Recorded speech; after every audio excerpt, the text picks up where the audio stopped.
La gran mayoría de los historiadores, creyentes o no, coinciden en que Jesús de Nazaret existió realmente, aunque hay otros especialistas que dicen todo lo contrario. Los evangelios canónicos, Marcos, Mateo, Lucas y Juan, fueron escritos entre los años 70 y 100 después de Cristo, es decir, pocas décadas después de la muerte de Jesús, cuando aún vivían testigos oculares, aunque teológicos contienen material histórico verificable. Las epístolas paulinas auténticas entre los años 50 y 60 después de Cristo son los textos cristianos más antiguos. Pablo no conoció a Jesús en vida, pero sí a sus discípulos como Pedro y Santiago, lo que da testimonio directo de la existencia de un maestro real. El Evangelio de Marcos es el más antiguo, en el año 70 después de Cristo, y sirvió de base a Mateo y Lucas. Su sobriedad y ausencia de adornos milagrosos refuerzan su valor histórico como relato primitivo. Y el historiador judío Flavio Josefo menciona a Jesús en su obra Antigüedades Judías en el año 93 después de Cristo, aunque parte del texto fue embellecido por copistas cristianos. La referencia principal a Jesús llamado Cristo es considerada auténtica en lo esencial. Hoy, un día más, vamos a hablar de ese Jesús histórico y lo vamos a defender en base a dos postulados totalmente contradictorios, pero al tiempo originales en su fundamento, porque cada uno tiene su perspicaz forma de interpretar los pasajes históricos, así como lo que han investigado. Hablo del doctor Yogari Pujol, teólogo por la Universidad de Estrasburgo y ex sacerdote que ha investigado las fuentes egipcias de los evangelios y es exégeta. El doctor Yogari Pujol, buenas noches. Muy buenas noches. Bienvenido, Yogari. Gracias por su amabilidad. Bienvenido. Y al especialista en textos también bíblicos, como es y periodista y escritor, José Luis Jiménez. José Luis, muy buenas noches. Hola, Pedro, buenas noches. Muy buenas noches, bienvenido. Bueno, tenemos dos frentes abiertas y yo os voy a dejar los micrófonos para que cada uno de vosotros expongáis inicialmente vuestro Jesús histórico, vuestro Jesús de Nazaret. Pues José Luis Jiménez, por favor, defiéndeme tu Jesús histórico. ¿Existió Jesús como tal y en quién podemos basarnos? Bueno, Jesús existió históricamente y ahora no voy a diferenciar el mito de Jesús, que es al que se refiere el doctor, sino al personaje histórico, al Joshua ben Yosef, al que vamos a conocer como Jesús, en nombre latinizado de Yeshua, o Cristo, o Jesucristo, o el Salvador por sus seguidores. ¿Qué pruebas, evidencias tenemos, tanto físicas, documentales, como de alguna forma también de restos arqueológicos o arqueológicas? Pues tenemos varias. Las principales, la que nos cuentan más, aunque no pretende ser una biografía, son los evangelios que han mencionado, los 4 evangelios canónicos, y luego hay como un centenar de otros escritos que se conocen como evangelios apócrifos. Todos estos documentos, pues escritos alrededor del siglo I, a partir, como bien has dicho, del año 60, en el caso del Evangelio de Mateo, que sería el primero, luego sería el de Marcos sobre el 80 aproximadamente, el de Lucas sobre el 90, y luego tenemos el cuarto Evangelio, que sería el de Juan, que este se produciría mucho después, más tarde, alrededor del 100, incluso más. Pero estos, claro, siempre tenemos la contestación de los que no creen, en este caso, en el personaje, te dicen que, claro, como es un documento cristiano, pues que parece ser que no tenga validez. Y no, tenemos otros documentos que no son cristianos y son bastante coetáneos. Otro documento, aunque está dentro del cristianismo, pero que es de un personaje muy cercano, que tú lo has mencionado justamente en la presentación, es el del apóstol Pablo, Saulo de Tarso, que aunque no conoció personalmente a Jesús, como bien has comentado, sí que conoció personalmente a Pedro e incluso al hermano de Jesús, a Santiago. En las cartas que Pablo dirige a los tesalonicenses y después también a los gálatas, en el año 48 y en el 63, pues menciona todo esto y hace referencia a Jesús. Entonces, y estamos hablando precisamente de 10 años después de la crucifixión de Jesús. Pero incluso en esta década tenemos a otro escritor, en este caso un historiador judeo-romano, o sea, era un judío que se romanizó, que tú has mencionado, que era Flavio Josefo, aunque en su escrito de la guerra de los judíos, historias, y digo porque este es el más cercano a la época de Jesús, él menciona a Cristo, menciona a los cristianos, menciona a su hermano Santiago cuando fue martirizado, es decir, que da una serie de referencias históricas que sí que hemos podido comprobar, porque no se trata solo de un personaje único de Jesús, sino que es todo un entorno, es el entorno de personas que conocieron personalmente a Jesús, hechos históricos que se corresponden con lo que nos cuentan los evangelios, que vemos que efectivamente en la historia se pueden comprobar. Y bueno, podemos hablar incluso, aunque tú has mencionado también, que ya desde hace un tiempo se había discutido o se había dudado del texto de Flavio Josefo en algunos párrafos, que es cierto que es posible que se hayan adulterado en la medida en que el autor o los autores posteriores a Flavio Josefo, mejor dicho, quisieron crear una especie de proselitismo en torno a la figura de Jesús, hayan añadido o hayan ampliado las características para darle mayor importancia. Pero eso no está indicando que Jesús no existiera, que el personaje de Jesús no fuera real, sino que en todo caso esos autores posteriores han ampliado esa figura de Jesús. Del propio Flavio Josefo tenemos copias en árabe, que se habla también, pues posiblemente sería más exacto al original de Flavio Josefo, con alguna pequeña variación, pero nos está indicando la existencia de Jesús.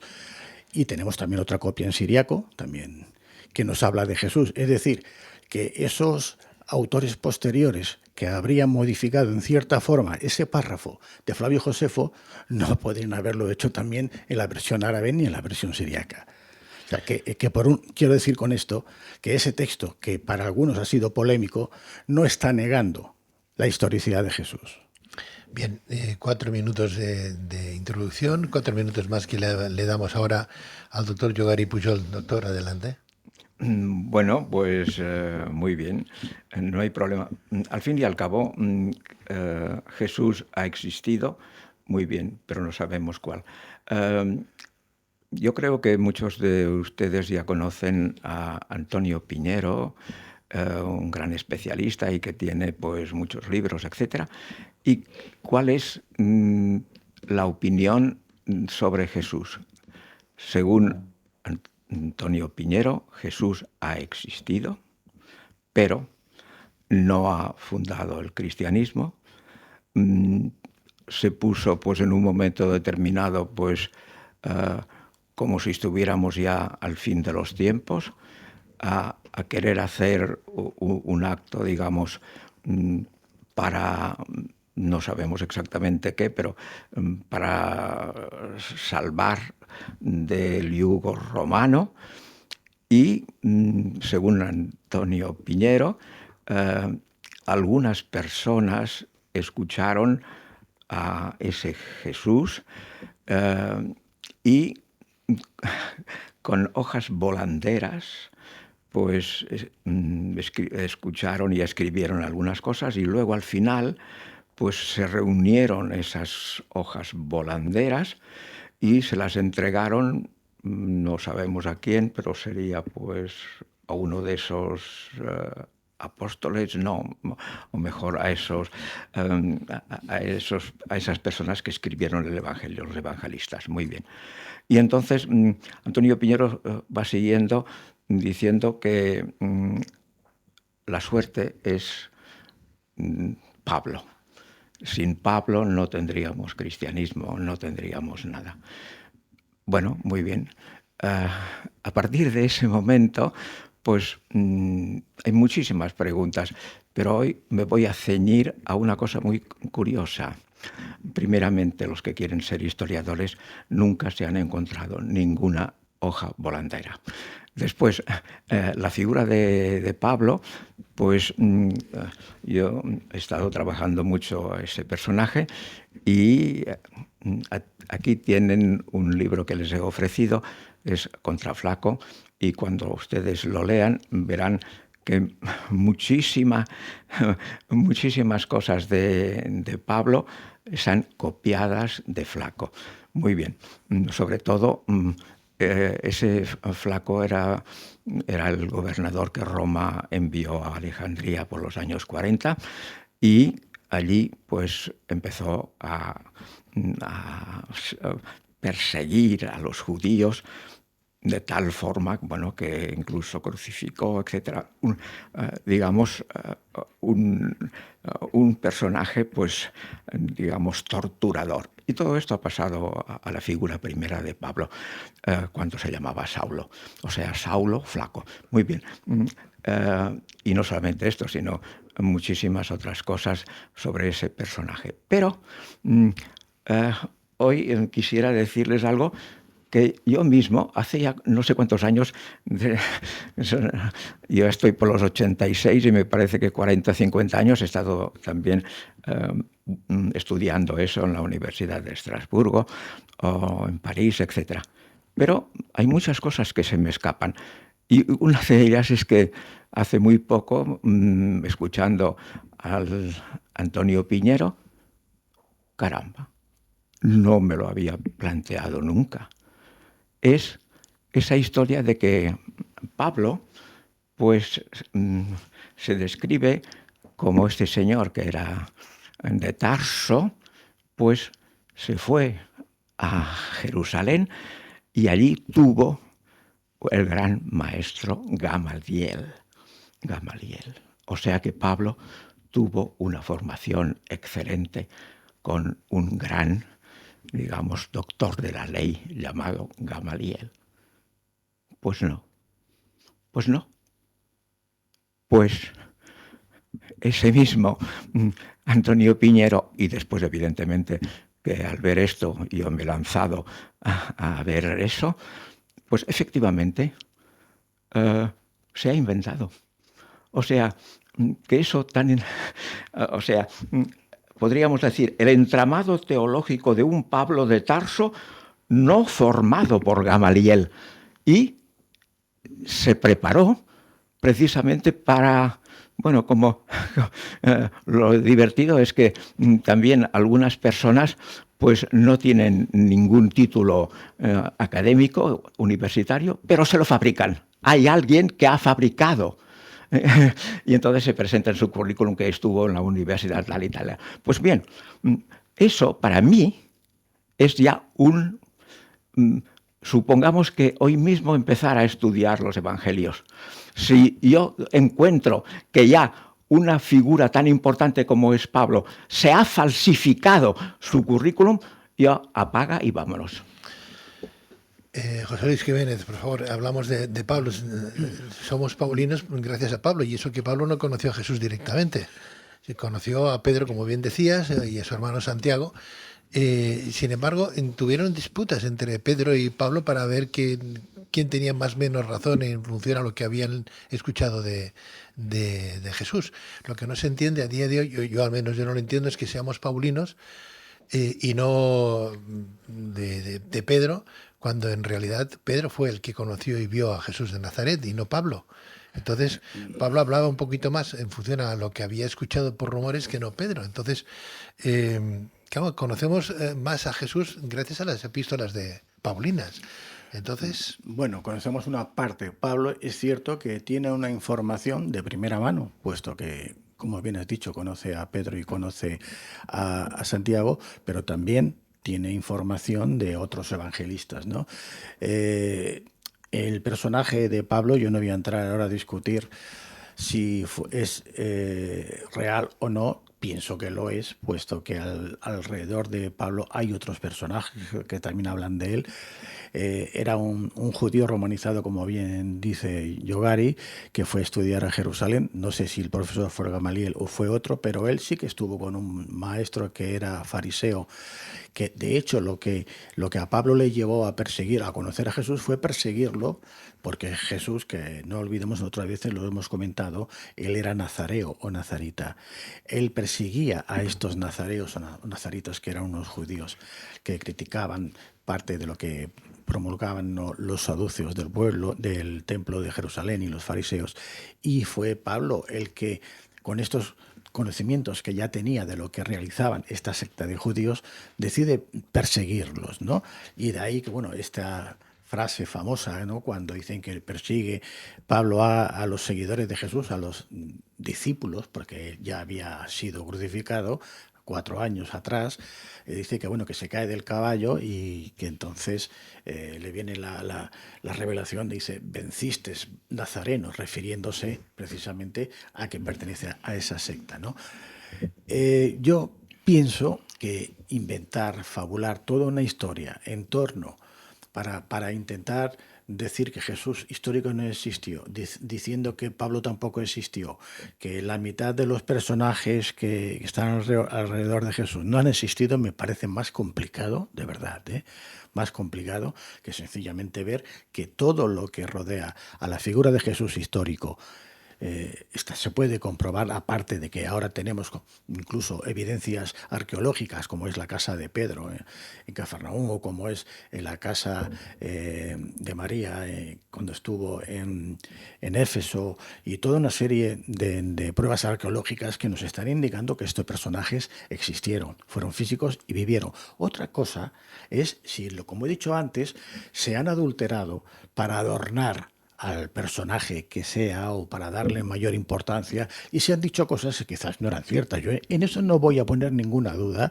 porque yo soy el primero que he denunciado manipulaciones en los evangelios canónicos. Por lo tanto, si me dice Yogari: oye, mira que esto está mal, que no es así, pues no lo voy a poner en duda, porque si lo ha estudiado lo sabe, pero sí que le voy a discutir que me niegue la existencia de Jesús histórico. Yogari. Bueno, eso de las pruebas arqueológicas, y ya no hablemos de las casas de Pedro, tal, esto me parece a mí que es muy difícil de probar, pero dejemos eso. Vayamos a otra cosa digamos, de la formación de ese personaje. Simplemente los evangelistas tienen 2 Jesuses. El evangelista, pues, Lucas, hace que José sea el verdadero padre dentro de lo que es, porque el Evangelio de Lucas dice que el ángel pues se apareció a María y le dijo eso de que iba a tener un hijo, etc. Y entonces el texto griego dice clarísimamente: ¿acaso yo no tengo hombre ya? Yo tengo un hombre, que es José. ¿Y cómo puede ser eso? Y luego dice: la sombra del Señor vendrá sobre ti, la sombra.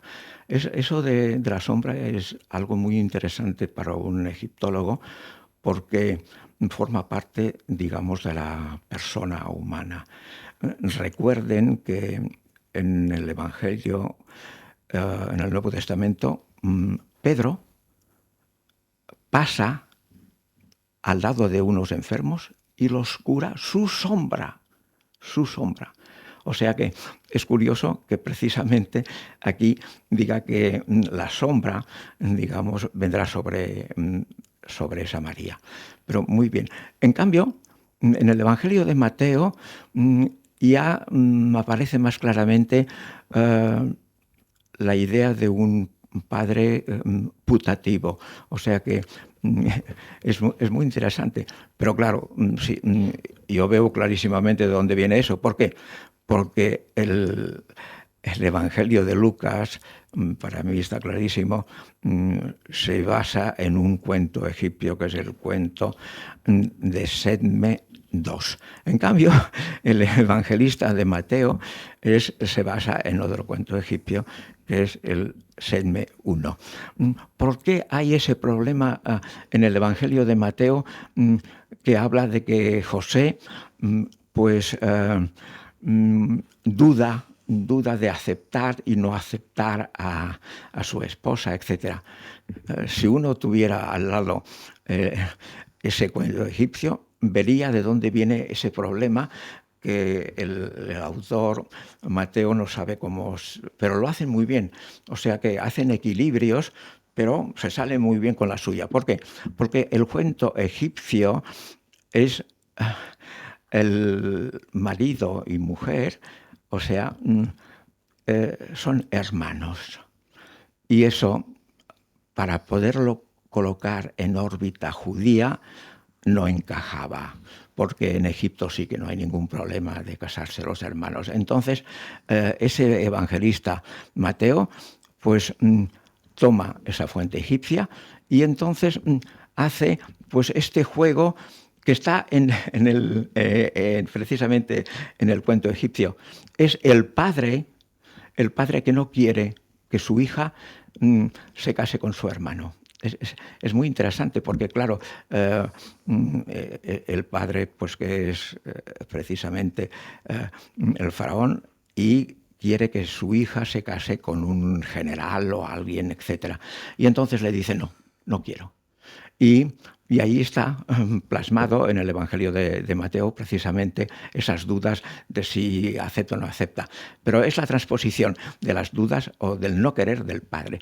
Muy bien, bueno, como ven, mi trabajo es aportando unas fuentes egipcias, cómo se construyen los personajes. Una cosa muy curiosa, por ejemplo, el evangelista de Mateo es el único, podríamos decir, yo que soy, digamos, seguidor de esa línea psicoanalítica de Freud, es el único que habla de 5 o 6 sueños. Es muy curioso. José Luis, Yogari Pujol habla da a entender o quiere dar a entender que Jesús era hermano de María. Quiero entender que de alguna manera en Sedme 1 aparece el padre, que el faraón... El padre, que Jesús... que José, ¿sí? José y María... Son hermanos. Serían siguiendo la fuente egipcia. Siguiendo la fuente egipcia. Sí. Pero en realidad eran dos personajes totalmente diferentes. Pues claro, es el trabajo de esos especialistas que son... vamos a ver, ¿quién pudo...? ¿Tú crees que eso está copiado de ese cuento Sedme 1? De esos cuentos, sí. ¿Y qué edad tendría José entonces y qué edad tendría María? Eso no, son jóvenes. Pero porque se llegó a decir que José, era un señor mayor de una cierta edad y que María era muy jovencita. Bueno, eso es precisamente el querer arreglar las cosas por la tangente, pero para nada. Primeramente, hay algo también muy importante, que José, cuando se dice que era un tectón, carpintero, no hay ningún carpintero, no hay ningún tectón en ninguna parte, sino es Flavio Filón de Alejandría es el que habla de tectón. Yogari, vamos a escuchar a José Luis Jiménez. Sí, bueno, yo, por orden, por lo que ha dicho Yogari, hay un error muy grande en el que has dicho de Lucas. Lucas, yo he leído, porque hay varias versiones en la Biblia. Tenemos la de Valera, tenemos la Biblia Gay, tenemos la última internacional, pero vamos a ir a la más que se conoce, más conocida y anterior de todas, que es la de Lucas de Reina Valera de 1960. Fíjate si es diferente lo que tú has dicho a lo que dice el Evangelio de Lucas. En Lucas, capítulo 1, del 26 al 38 versículo. Anuncio del nacimiento de Jesús. Al 6º mes, el ángel Gabriel fue enviado por Dios a una ciudad de Galilea, llamada Nazaret, a una virgen desposada con un varón que se llamaba José, de la casa de David, y el nombre de la virgen era María. Y entrando el ángel en donde ella estaba, dijo: Salve, muy favorecida, el Señor es contigo, bendita tú eres entre las mujeres. Mas ella, cuando le vio, se turbó por sus palabras y pensaba que aquella salutación, qué clase de saludo era, me extrañaba. Entonces el ángel le dijo: María, no temas, porque has hallado gracia delante de Dios. Y ahora concebirás en tu vientre y darás a luz un hijo, y llamarás su nombre Jesús.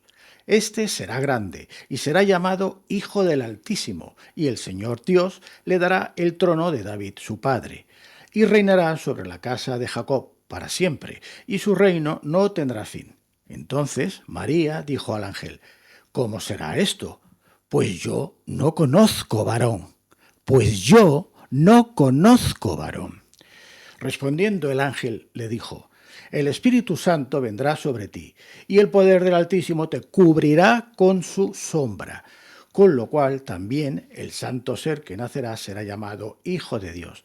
Y he aquí tu parienta Isabel, ahora habla de la madre de Juan el Bautista, dice: ella también ha concebido hijo en su vejez, y este es el 6º mes para ella, la que llaman estéril, porque nada hay imposible para Dios. Entonces María dijo: he aquí la sierva del Señor, hágase conmigo conforme a tu palabra.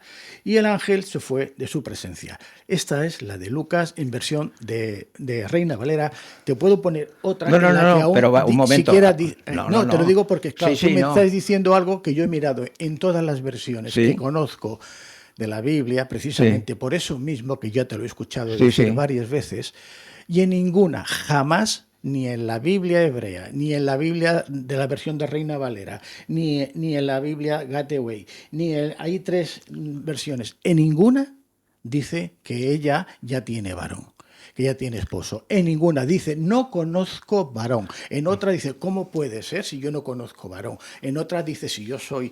Claro, es que si tú cambias... Yo no cambio nada. Tú, bueno, en fin, aquí estaríamos ya en no, un... no, en otro, no, no, yo te estoy mostrando el Evangelio. Quiero decir... Pero eso de ese señor Valera, quien sea... se lo ha inventado. Claro. No hablemos de inventar, sino... Entonces, ha cambiado la verdad. ¿O de dónde ha tomado que no? Si en todas las versiones, no solo en la Valera, Yogari, te estoy diciendo, te busco ahora otras versiones de Biblia. ¿Acaso yo... Es una pregunta reto. ¿Acaso yo no conozco varón? O no, sea, no, pregunta bueno, no. ya está, lo no. afirma. No, Mira, toma, lo quieres sí, leer, ya lo sé. Te digo en el párrafo que está. Ya sé leer y pues, sé que esto existe.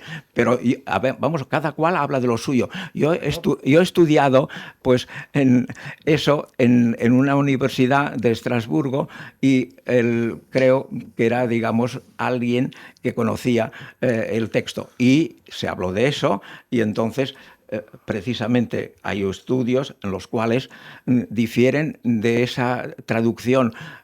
Si yo conozco hombre, yo no conozco hombre. Una pregunta, Yogari, perdona. ¿Esa universidad de Estrasburgo es católica? Sí. ¿Ah, sí? Sí. Madre mía. Vale. Sí. Okay. Pero, y en los otros, y en el de Marcos, y en el de Mateo, porque también se habla Te he dicho que de Mateo es el... Acabo de denunciar que hay 2 puntos de visión sobre Jesús, que uno que sigue un cuento egipcio en el cual al fin y al cabo es una teogamia, o sea, se trata de que efectivamente en Egipto pues la reina y el rey, etcétera, hacían el sexo normal, pero venía eso, la infusión de lo que tú quieras, la sombra del Señor, el poder de Dios, el Espíritu Santo, lo que tú quieras. O sea que sería cosa de 3. Y aquí ni más ni menos, pues claro, conocer los textos en los cuales se basa el Evangelio, pues nos puede conducir a una cosa u otra. En fin, esa traducción, pues no es... ¿Y por qué la repudia? Entonces, José, ¿por qué tiene que repudiar y tiene que se le aparece el ángel para decirle no la repudies porque ha sido el Espíritu Santo? Porque él dice: si yo no le he tocado, si yo no he tenido sexo Mateo, con ella. Eso es Mateo, ¿no? Bueno, pero no Lucas. Eso es Mateo. Mateo ya ha explicado que el problema es porque el texto egipcio son hermanos y por lo tanto aquí y después porque el padre, o sea, no quiere que vaya por ese camino. O sea, estamos siempre en un problema muy grave de que no hay un solo Jesús, hay muchos Jesuses dentro del Evangelio. O sea, un evangelista va por un lado y otro. ¿Por qué? Porque como están siguiendo el mito egipcio, hay muchas versiones del mito de Osiris y el problema de si su hermano Set, etcétera, pues le traicionó y le mató, etcétera, etcétera. Pues yo he leído 4, 5, 6, digamos, diferencias. Hay un núcleo central de 4 o 5 cosas que podríamos decir que se defienden siempre, pero luego hay muchas divergencias, o sea que no podremos llegar para mí, no llegamos a ninguna conclusión porque el Jesús, por ejemplo, la visión del Jesús manso y humilde de corazón, ¿no? ¿Tú estás por eso o no? Bueno, pero, o tampoco es manso y humilde de corazón. Sí, pero a ver, Yugari, perdona.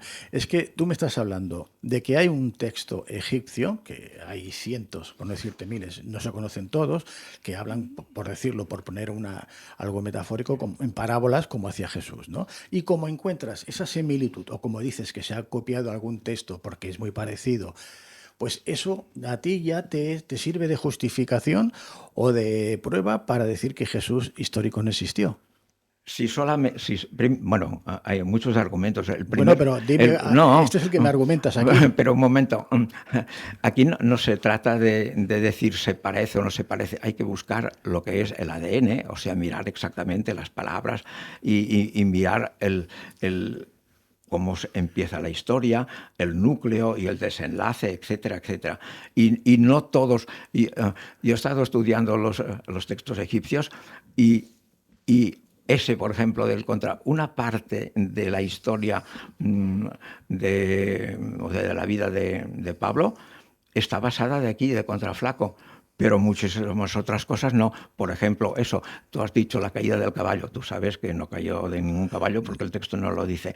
Pero, en fin, es otra parte de ese momento de Pablo que está copiado del náufrago. Y Filón de Alejandría, cuando habla de Flaco, está copiando parte o sea, también conocía. Perdonadme, ¿qué posibilidad hay de que haya algo, está claro que hay algo inventado o algo sobredimensionado en las explicaciones de algún escriba, ¿no?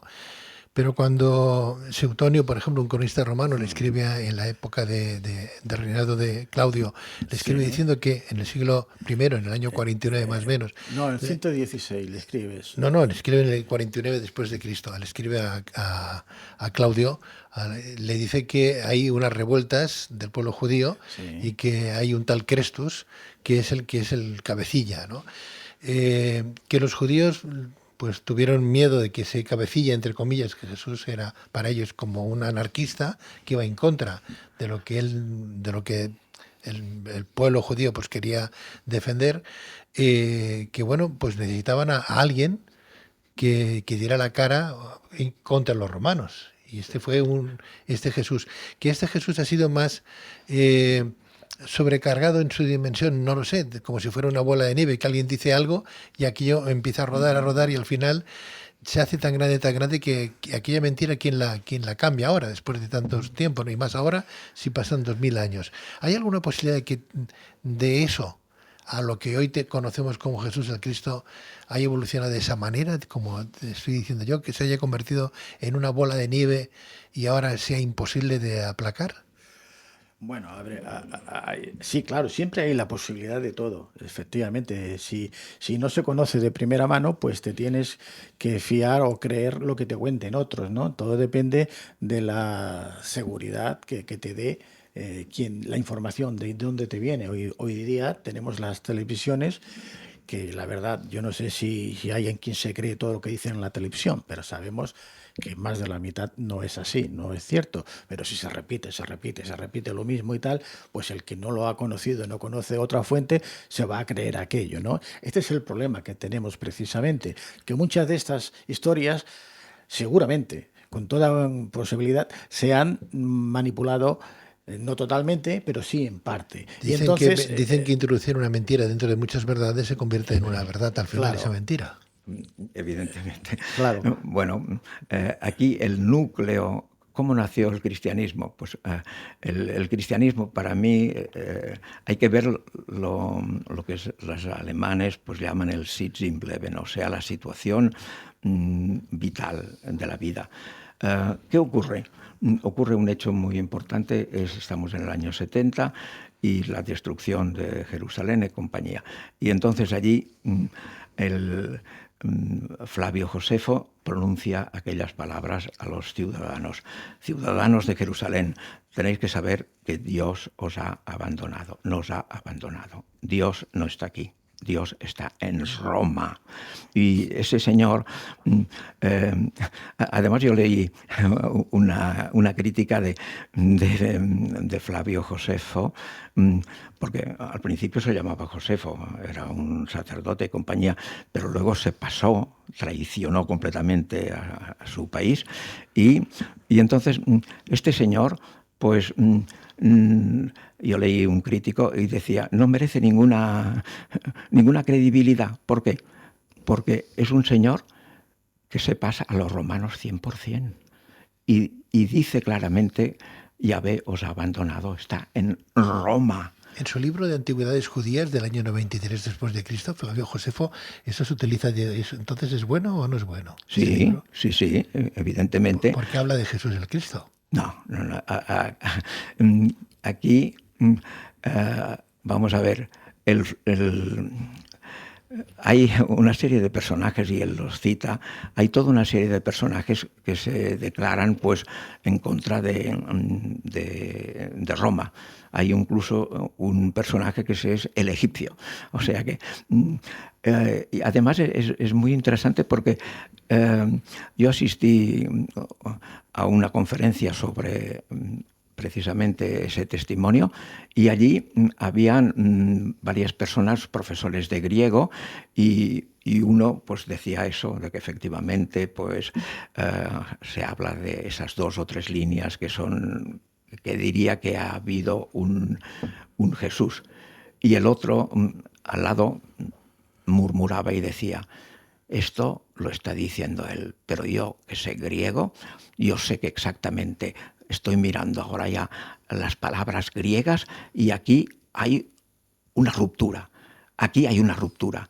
Aquí se ha infiltrado algo que no es histórico.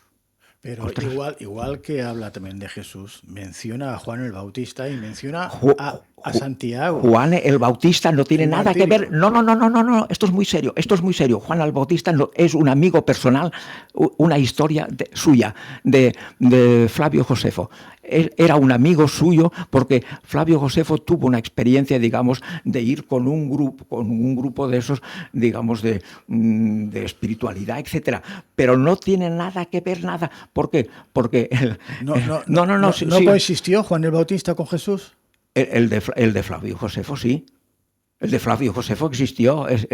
¿Y Juan el Bautista no? El del Evangelio no, para nada. ¿No? No, en absoluto. No. Y Santiago, el hermano de Jesús, no has leído el hermano de Jesús que menciona también Flavio Josefo cómo fue martirizado, tampoco. Eso del hermano de Jesús, si estamos hablando de que ese Jesús no sabemos exactamente, un día leí una cosa muy interesante. Dice, María, si vosotros fuerais por las calles de Jerusalén y dijerais, María, habría 50 chicas que se volverían. Todas se llamaban María. Y José Jesús era un nombre como Pérez. O sea que no podemos basarnos en esto. Hay que ir a lo real. Por ejemplo, eso de Juan Bautista, muchas cosas que se leen de él. Además, otra cosa muy importante. Juan Bautista bautiza a Jesús en Jordán. Sí. Pero en cambio Lucas y compañía, cuando está detenido, pues parece ser que bautizaron a Jesús. Hay algo increíblemente increíble. O sea que... ¿Cómo? No te he entendido ahora. No, yo tampoco. Marcos habla pues precisamente de eso, ¿no? Del bautismo de Jesús. Pero es que las palabras que dice, este es mi hijo amado, esto es de primeras páginas, las primeras palabras del libro de las pirámides, que es el reconocimiento de la diosa Nut, y que reconoce a su hijo. O sea que esto empezamos. Y en cambio, esto es de un evangelista, pero en cambio, mirando bien a Lucas, cuando cuando ya Juan Bautista está detenido, que le cortan la cabeza, pues es cuando aparentemente ha habido el bautismo de Jesús. O sea, hay algo increíblemente increíble. O sea, Pero Gary, ¿tú rechazas absolutamente la existencia de Jesús el Cristo, el que nos ha llegado a nosotros? Porque está manipulado en su versión basado todo. en textos antiguos bíblicos. Pero es posible que de alguna manera el Jesús que defiende José Luis Jiménez, ese Jesús que defendemos todos los católicos de alguna manera, ¿no? Existiera, pero que hubieran utilizado los escribas pues para darle un poco más de grandiosidad textos egipcios 3.000 años antes de su nacimiento para de alguna manera darle mayor protagonismo al personaje. Bueno, porque ahora estaríamos en aquella división de entre Jesús y Jesucristo, ¿no?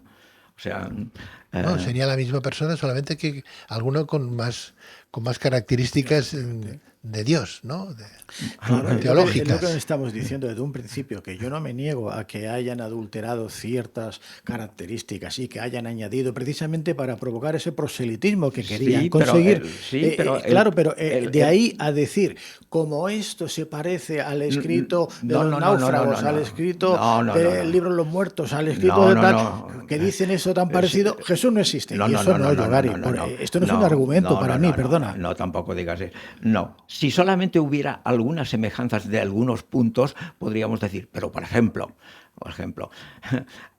toda esa historia de la Eucaristía, de la Última Cena, y claro, y después lo que sigue, la historia de Getsemaní y compañía, esto está sacado de un texto egipcio. O sea, si solamente hubiera unos pedacitos por aquí, otros pedacitos por allá, podríamos discutirlo. Pero ese trozo tan importante como es que Jesús dice a sus apóstoles, hasta ahora íbamos tranquilos por el mundo y muy bien, pero ahora no.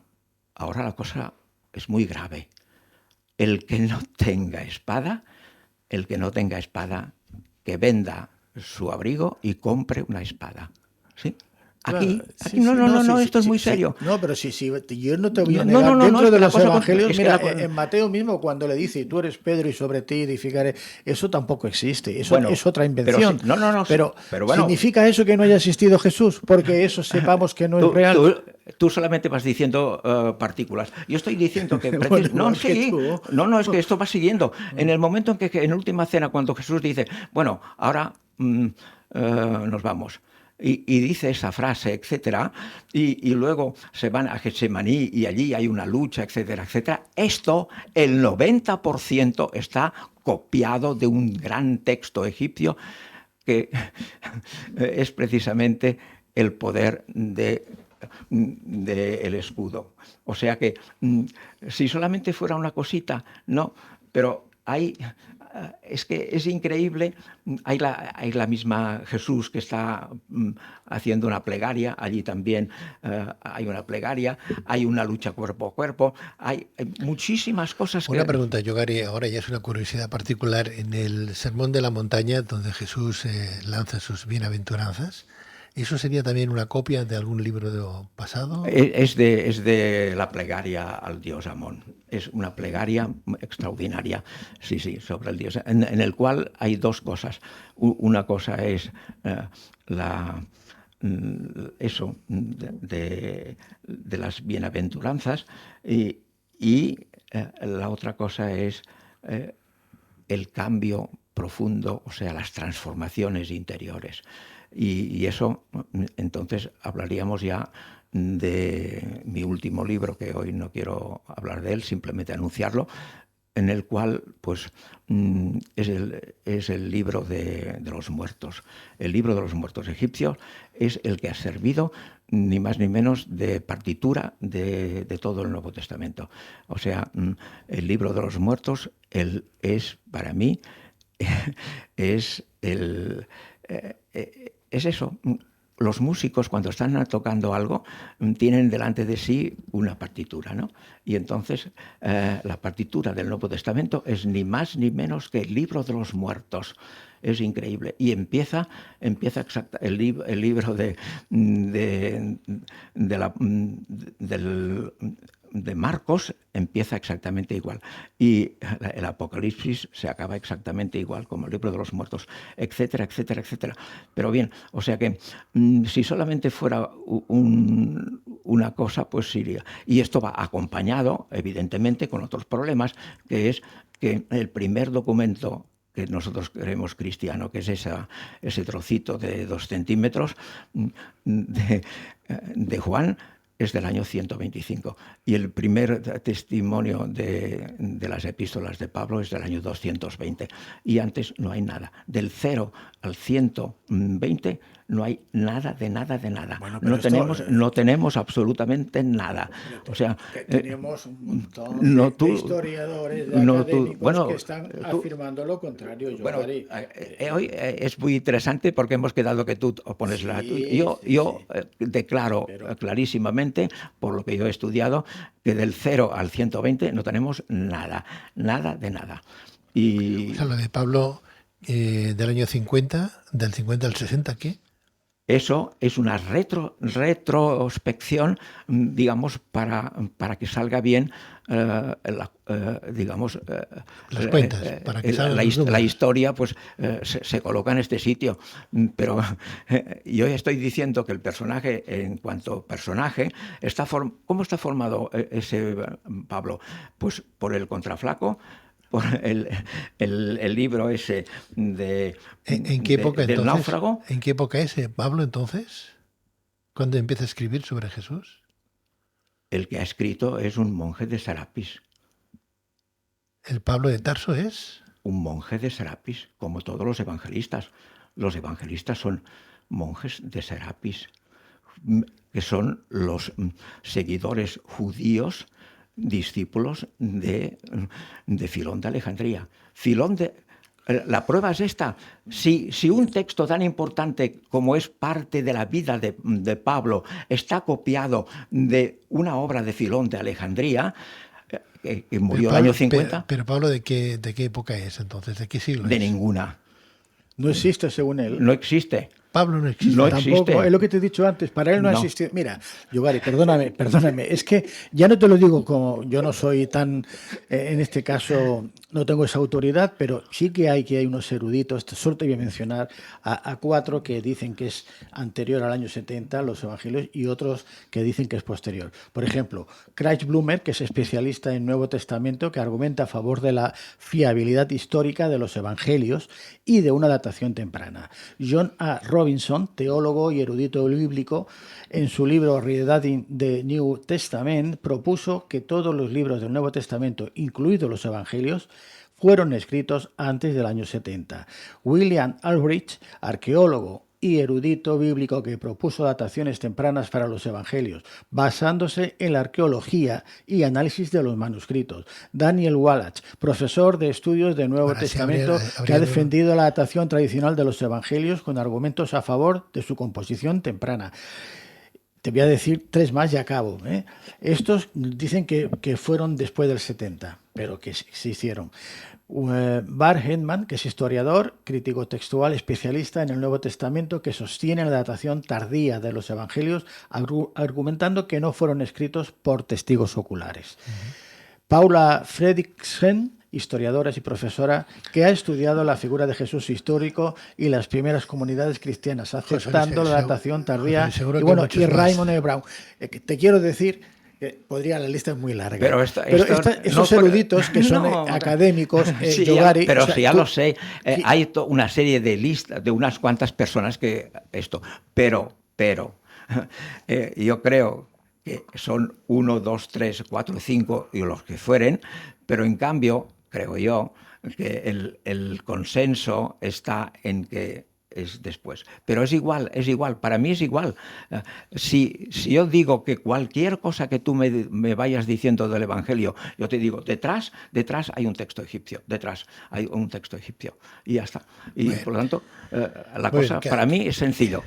Todo el Nuevo Testamento está basado en... Perdona, yo te creo, pero habría que ver ese texto egipcio, qué es lo que dice realmente y compararlo también. Que a lo mejor resulta que no dice lo que tú crees que dice. Evidentemente, Pero nos tenemos que ir. Sí. Nos tenemos que ir. No sé si a caballo o no a caballo, no sé si vendrá la revelación ahora mismo, no sé. Yo estoy ahora mismo fuera de juego. Estoy, ¿cómo dicen? Out. Sí, out. José Luis Jiménez, periodista y escritor, muchísimas gracias. Gracias, Pedro. La revelación del Hijo del Hombre ya. Sí, ya mañana. En todas las librerías. ¿Dónde y cuándo? Pues mira, mañana 28, martes, en el Real Cercle Artístic de Barcelona, al carrer del Sar, número 5, enfrente de la catedral, a las 7 de la tarde. Y si no, porque lo sigan cuando se grabe esa presentación, las personas lo podrán seguir en la página web de José Luis Jiménez. Muchas gracias. Muchas gracias, Pedro. Gracias a ti. Pues Doctor Yogari Pujol, muchísimas gracias. Exégeta, doctor, por esta Universidad de Estrasburgo, Universidad Católica, por cierto. Y es curioso que en una universidad católica expliquen ese tipo de cosas, doctor. Busquen esa profundidad de acontecimientos. Cuando yo fui a estudiar, el primer choque que yo tuve fue cuando el profesor de teología dogmática en la clase dijo, es que Jesús, eso de que tenía dos naturalezas, humana y divina, eso es una aberración total, sería un monstruo. ¿Cómo? ¿Y usted en ese momento era sacerdote? Sí. Yo quedé clavado. A ver, un momento. O sea, y esa fue la primera sorpresa a la cual pues me sacudió pues toda, digamos, mi poca formación y a partir de aquí pues empecé pues a querer saber mucho más y la cosa pues fue así. O sea... Bueno, mientras que no fuera un marciano de color verde y se presentara ante nosotros, ¿no, José Luis? Bueno, quizás esté más cerca de eso que tú acabas de decir que de lo que ha dicho Yogari. Sí. Y esto es un tema que yo ya sabes que lo hemos comentado y se hablará más aún. Por eso le digo, bueno, muchísimas gracias a los dos, es un placer escucharos, cada uno con sus argumentos y que cada cual sea muy ecuánime al seleccionar tanto uno como el otro y que los lea bien a cada uno por separado. Muchísimas gracias a los dos. Gracias. Gracias y muy buenas noches. Gracias. Gracias.